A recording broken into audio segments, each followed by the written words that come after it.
Well, Jairzinho, last time we saw you, impressive first round win. I mean, was that a big one for you to kind of get back on track and show, hey, I'm still up there at the top of the division?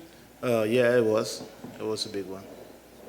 And you look at it now, I mean, somebody could say, well, you're 2-2 in your last 4 fights, but it's also the champ and the interim champ, right? So when you see that, how does that make you feel? Do you feel like, you deserve to be in discussion with those type of guys? All the time. I mean, it's the heavyweight division, and we're working on a lot of things, fight a lot of fighters at the top.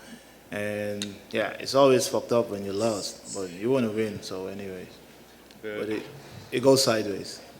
You certainly don't shy away from challenges. This was a fight that you want, and probably like the best wrestler in the division, right? I mean, it would seem to be the toughest stylistic matchup for you maybe. So why is it a fight that you asked for? It's not a fight. I didn't ask for the fight, but it's a fight to make, to bring me back on top. I mean, Curtis is the number 4, and I'm the number 6. If I still want to get a crack at the title, there's the guy to take out. So it was the perfect fight and a big challenge as well. What was preparation like? Was this a camp that was not a lot of fun? I imagine there was a lot of wrestling days in it, or what was the preparation like? It was fun, but there were days that it wasn't fun. But it is what it is. I'm comfortable with it, and this is what we do. So I'm enjoying it. Yeah. Packed arena again too, right? I mean, it's been a while since you've been in a full arena. I know a fight's a fight. Once you're in there, it's all the same. But does that add some excitement for you? I think it's awesome, man. It's gonna be exciting. Before I was like, I don't care if it's gonna be public or not. But now thinking of it, I think it's gonna be awesome. Awesome. Last thing for me, I mean, you win here, as you said. I mean, this is top-ranked contenders. The only losses you have are to the champ and the interim champ. I mean, do you feel like you win here, it's time to start talking about rematches with one of those two guys? Correctly. I think that's the perfect win this Saturday. You got to bring me up there, strap me up. Jairzinho, right here.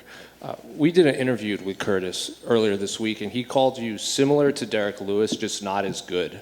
I would like to hear your thoughts on that comparison. Now, I'm happy he's underestimated me, and this Saturday is going to be different. And it's going to be me and him. I don't even count the referee, because when it's over, it's over. And obviously what he's going to try to do. He's going to try to wrestle you, but he does have a lot of knockout wins over high-level strikers like Junior Dos Santos. So how would you rate his striking inside the octagon? I think he's in the top 5. He's a badass, and same as me. I'm not going to rate anything of his striking, but I'm going to be in there and I'm going to show him the fine work. Don't miss the action, besides everything. Jairzinho over here. Your last 2 fights, you were in main events, so 5 rounds and dropping back down to 3. Is it kind of nice to not have to prepare for the full 5? I always prepare for 5 rounds, and I love the 5-round fights, but it's all good. He can get it in 3. Do you think that it helps you with the less rounds, or does it make a difference at all? Yeah, it makes a difference. I have that cardio, so I think it's one of my biggest power. And, I noticed something interesting on your record about your first 3 fights were all against the same opponent, and, back to back to back, you knocked him out all 3 times. So I was just kind of curious, what was the story of how, why'd you fight the same guy? Is there anything funny about how that came together? I mean, it's for me, it's being working, fighting back to back helps me. Same as this one. Just fought June 5th, and I think in 4 months it's going to be my second fight. And, yeah, I think it helped me fighting back to back.